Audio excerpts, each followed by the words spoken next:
So, GW have just released some rules updates and point changes, and it's massive for Necrons. It's coming right up. Necrons! Nick speaking, and welcome to this video. Right, today we are going to run through the changes for Necrons in today's, I'm very quick on this video, release update. So it's going to be quite an interesting run through because there's some big changes. Now, personally, I've recently been playing the Obeisance Flanks detachment. I've actually got a battle report ready to go up, which is potentially now out of date, but we don't care about that. Actually, this morning I was supposed to be making an army list video about the Obeisance Flanks. However, I'm really glad I didn't actually get time to make it because, again, that would have been, well, totally out of date. So let's have a look at these new changes. Okay, so I have the rules on my laptop, so bear with me, this is totally unplanned, this video. But first of all, let's go through the point changes. So we've got some ups and we've got some downs. So first of all, the downs, we've got the Annihilation Barge coming down to 105 points, which is, to be fair, a very good thing because I think it was needed. I have played the Annihilation Barge recently. It's actually not that bad, but obviously it's quite fragile, let's say. We've got the Catacomb Command Barge also coming down in points, down to 120 points. A very welcome change. We've got the Doomsday Arc, which is a bit of a surprise to me, but yeah, the Doomsday Arc coming down to 190. Maybe that's because people aren't playing it quite as much as maybe GW would like. However, my Obeisance Flanks list has Doomsday Arcs in, so that was a pretty useful change. We've also got, coming down, we've got the Obelisk, which has come down to 300 points. Is that going to be playable now? Potentially, maybe. Coming down, this is very exciting. By the way, if you love Necrons as much as I do, then it might be worth subscribing because I think you'll enjoy your stay. Right, also coming down is the Triarch Praetorians. I'm really happy with this one. They've come down to 100 points for 5 models. Now, yeah, they've come down from 120 for 5 models. So that's quite a big drop, especially if you're taking 2 or 3 units of these in the Obeisance Flanks. So that's a welcome change. 200 points for 10 now. The Triarch Stalker has also come down. There's a bit of a theme here. Definitely some love for the Obeisance Flanks, it would seem. The Triarch Stalker coming down to 110 points. I think they were 125 before, and I had 3 of those in my Obeisance list. So that's another welcome change. So that's all the downs. Let's go to the ups because we do have a few ups as well. So ups, we've got Death Marks, which previously came down, but now they've gone back up to 65 points. So yeah, a little change there. We've got the Locust Destroyers going up to 35 points each. That's okay. I'm not too bothered about that. 35 points is still, reasonable. Locust Heavy Destroyers also going up to 55 points, so again a 5 points increase. It's not huge, it's like an extra 15 points for a unit of 3. We can take that. Now this is a bit of a surprise, but maybe not. Maybe this is just down to the meta. But the Monolith going up to 400 points. That's probably down to people using it in the Hypercrypt Legion quite a lot. I've only used the Monolith once myself, and that was in a fun game. But yeah, that's gone up. Also, the Tesseract Vault has gone up. Now I know Planet's 40k has been using that quite a lot. It is a pretty decent unit, but now, yeah, going up to 425 points. So that's the increases and the decreases. Not too bad, but from my point of view, as I'm currently on an Obeisance Flanks detachment kick, this has come at a really good time.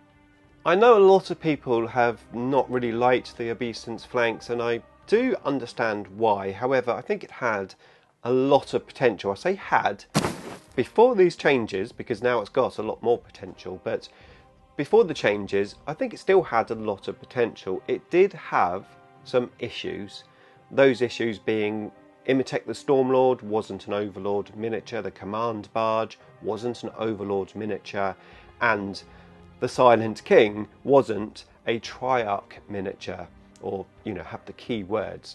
And that was disappointing when you're trying to play that type of detachment. You know, those units really, at least some of them, like the Silent King, should definitely have had the Triarch key word.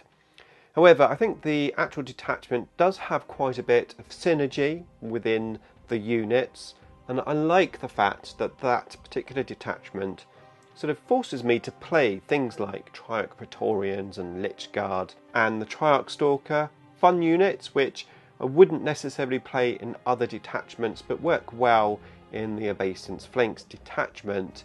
And whilst the stratagems in there aren't absolutely amazing, it does have a few nice stratagems which work well with the army.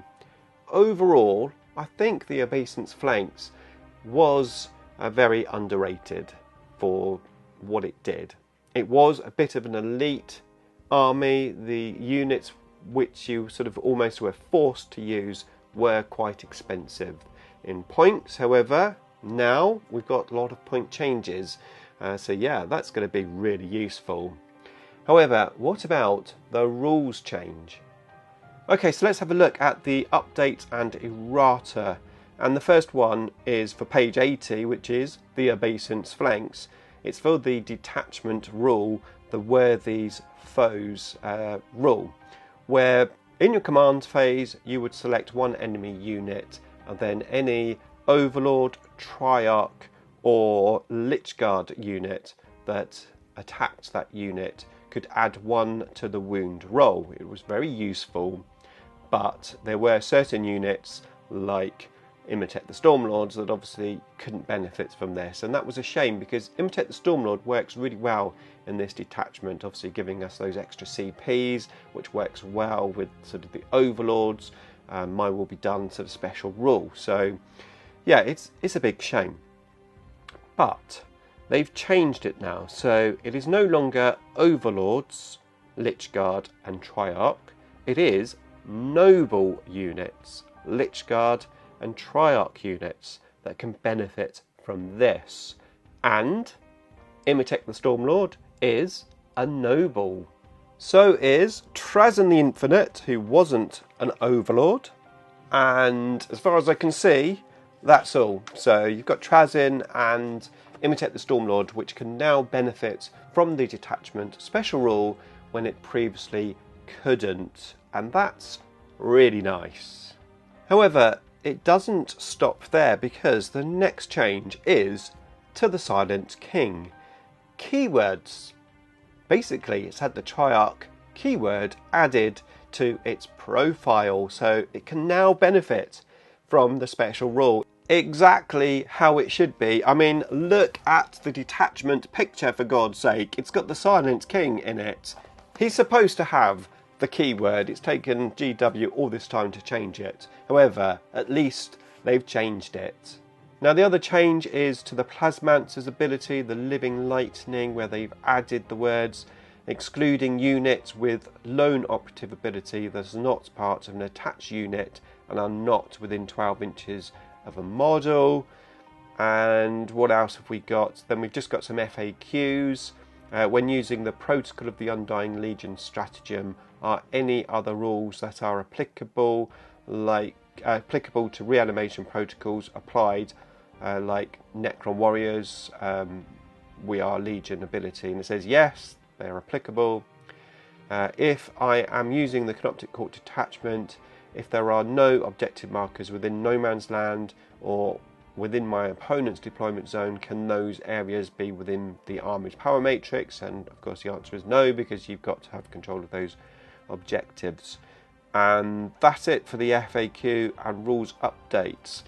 But the main thing here, of course, is GW have given the obeisance flanks some love, which is awesome because I'm already playing it, and now it's going to be even better. So now I need to totally revamp the list that I made yesterday to make a video today, which I didn't get time to make, luckily. So yeah, I'm going to redo my list, I'm going to make some videos, I'm going to play them, and I can't wait. As I said, I've got a 1000 point obeisance flanks battle report before these updates coming up. That will be up soon, but watch out for some more updated videos and battle reports for this detachment. Very exciting times for sure. In the meantime, if you would like to see some of my Necron battle reports, then here is the playlist, and here's the playlist featuring my Necron 10th edition list building videos.